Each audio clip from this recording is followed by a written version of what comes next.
আমরা যখন premier প্রোতে file export করতে যাই, সব কিছু আপনার প্রজেক্ট ফাইলটা আপনার রেডি করার পরে এক্সপোর্ট করতে যাবেন, অর্থাৎ আপনার ফাইনাল যেটা আপনি এক্সপোর্ট করবেন সেটার পর্যায়ে আপনার দেখা যায় যে আপনার ছোট্ট একটা আপনার শর্ট ক্লিপের জন্য আপনার অনেক এমবি আপনার এখানে দেখা যাচ্ছে, যার কারণে আপনার আপলোডিংয়ে বলেন আপনার যে কোনো জায়গায় সমস্যা হতে পারে।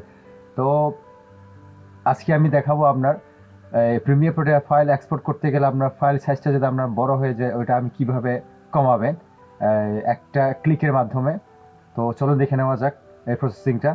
আপনার ফাইল সাইজটা কমানোর জন্য যে জিনিসটা আপনাকে করতে হবে সেটা হচ্ছে আপনার এক্সপোর্টের সময় যে পপআপটা ভেসে উঠবে ওই পপআপের মধ্যে আপনার এখানে কতগুলো অপশন থাকবে। এখানে আপনার effects, video, audio, multiplexer, captions, এইগুলো অপশনের মধ্যে আপনার ভিডিও অপশনে ক্লিক করবেন। যদি না থাকে আপনার এখানে সচরাচর থাকার কথা, যদি না থাকে আপনি ভিডিওর অপশনে ক্লিক করবেন। ক্লিক করার পরে আপনি এখানে একদম নিচে চলে যাবেন, যেখানে আপনার লেখা থাকবে টার্গেট বিটরেট।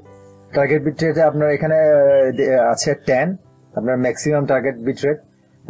যেটাতে আপনি কমাবেন হচ্ছে আপনার আমি সচরাচর যেটা করি আমার এখানে 10 থাকে, যেটা আপনার হাইজেস্ট বিটরেট, যার কারণে আপনার ভিডিও লেন্থ যদি একটু বড় হয় আপনার সেক্ষেত্রে আপনার ভিডিওর ইয়েটা বেশি, আপনার ফাইল সাইজটা আপনার অনেক বড় হয়ে যায়, আপনার মেগাবাইট অনেক চলে আসে আপনার আউটপুটটা।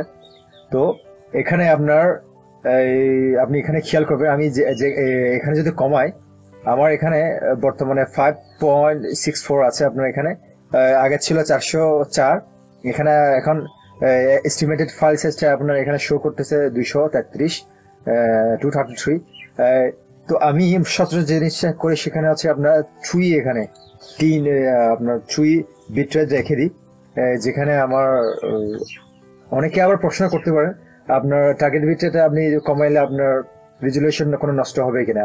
রেজুলেশন এখানে নষ্ট হয় না এখানে সচরাচর। তো আমি আমার এখানে রেকমেন্ড থাকবে আপনার আপনি 3, 4, 5 রাখতে পারেন, আপনার যেটা মন চায়। আপনি আপনার ফাইল সাইজটা যদি আপনার কমাইতে হয় আপনি এখানে দেখবেন এখানে কোনটা রাখবেন, 3 রাখবেন, 4 রাখবেন না 5 রাখবেন। আমি এখানে 3 রেখে দিলাম। এভাবে আপনার ফাইল সাইজটা কমাইতে হয় রেন্ডারিং এর সময়, ভিডিও এক্সপোর্টিং এর।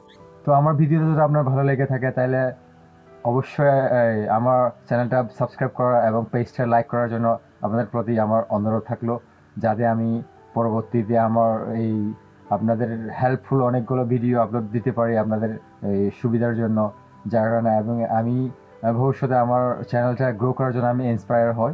তো আমার ভিডিওটা দেখার জন্য আপনাদেরকে অসংখ্য ধন্যবাদ।